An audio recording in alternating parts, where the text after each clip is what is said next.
መጽሐፈ ዜና ካልዕ ምዕራፍ 27 ኢዮአታምም መንገሥ በጀመረ ጊዜ የ25 ዓመት ጎልማሳ ነበረ። በኢየሩሳሌምም 16 ዓመት ነገሠ። እናቱም የሳዶቅ ልጅ ኢየሩስ ትባል ነበር። አባቱም ዖዝያን እንዳደረገ ሁሉ በእግዚአብሔር ፊት ቅን ነገር አደረገ።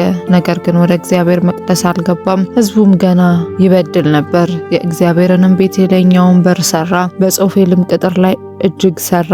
በተራራማውም በይሁዳ ሀገር ላይ ከተሞችን ሰራ። በዱር ስፍራዎችም አምባዎችንና ግንቦችን ሰራ። ከአሞንም ልጆች ንጉሥ ጋር ተዋጋ፣ አሸነፋቸውም።